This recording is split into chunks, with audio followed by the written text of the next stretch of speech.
સિદ્ધપુર તાલુકા પંચાયતમાં કારોબારી અને ન્યાય સમિતિના ચેરમેનની સર્વાનુમતે વરણી, કોંગ્રેસમાં ખુશીનો માહોલ। સિદ્ધપુર તાલુકા પંચાયતમાં વિજય મુહૂર્તમાં કારોબારી અને ન્યાય સમિતિના ચેરમેનની વરણી કરવામાં આવી। કારોબારી ચેરમેન તરીકે ગોવિંદકુમાર ઈશ્વરભાઈ પટેલની સર્વાનુમતે પસંદગી કરવામાં આવી। ન્યાય સમિતિના ચેરમેન તરીકે ભારતીબેન ગોવિંદભાઈ સેનમાની વરણી કરવામાં આવી। નવયુક્ત હોદ્દેદારોને પૂર્વે ધારાસભ્ય ચંદનજી ઠાકોરે ફુલહાર અને શાલ ઓઢાડી અભિનંદન પાઠવ્યા। તાલુકા પંચાયત પ્રમુખ તાહિરાબેન પઠાણ અને ઉપપ્રમુખ લીલાબેન ઠાકોર સહિત આગેવાનો ઉપસ્થિત રહ્યા। તાલુકા કોંગ્રેસના હોદ્દેદારો, નગરપાલિકાના સભ્યો અને કાર્યકર્તાઓએ મોટી સંખ્યામાં હાજરી આપી। સિદ્ધપુર તાલુકા કોંગ્રેસમાં જીત અને નવી જવાબદારીઓને લઈને ઉત્સાહનો માહોલ જોવા મળ્યો।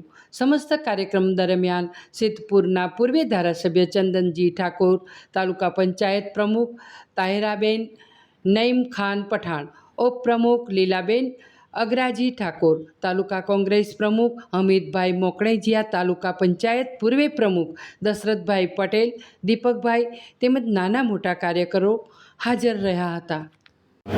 આજે સિદ્ધપુર તાલુકા પંચાયતમાં કારોબારી ચેરમેન તરીકે ગોવિંદભાઈ પટેલ અને ન્યાય સમિતિના ચેરમેન તરીકે ભારતીબેન સેનમાની વરણી કરવામાં આવી છે। આજે સમગ્ર સિદ્ધપુર તાલુકાના તમામ કોંગ્રેસના કાર્યકરો, પાટીદાર સમાજના આગેવાનો, દલિત સમાજના આગેવાનોને આજે વિશાળ સંખ્યામાં આજે અભિનંદન પાઠવા વધારેલા છે।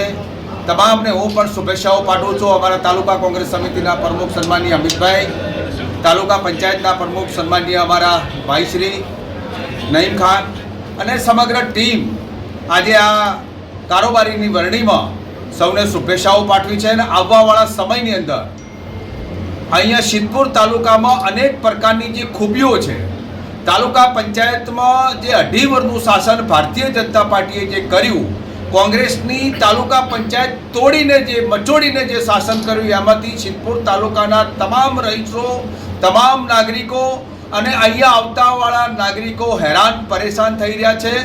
અને એના કારણે ફરી તાલુકા પંચાયત કોંગ્રેસની બની છે અને કારોબારી ચેરમેન તરીકે પાટીદારના દીકરા તરીકે આજે નિયુક્તિ કરી છે। હું ખુશી વ્યક્ત કરું છું, આનંદ વ્યક્ત કરું છું।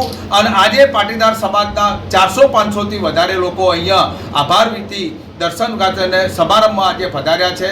સૌને શુભ સંદેશો પાઠવું છું। આવવાવાળા સમયની અંદર તાલુકા પંચાયતમાં ગરીબ પ્રજાલક્ષીના કામો થશે, દરેકના કામો થશે, નાના મોટા કામ હોય।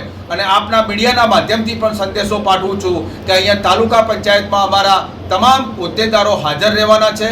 નાની મોટી કોઈ સમસ્યાઓ હોય અહીંયા આપણે પોતે તાત્કાલિક ધોરણે આવે અને અહીંયા અમે કોંગ્રેસ પાર્ટી તરફ એમનું સમાધાન કરીશું। ઈશ્વરભાઈ, સિદ્ધપુર તાલુકા પંચાયતનો ખૂબ ખૂબ આભારી છું। મને તાલુકા પંચાયતનો કારોબારી ચેરમેન બનવા બદલ સિદ્ધપુરના નાગરિકોની ખૂબ ખૂબ આભાર।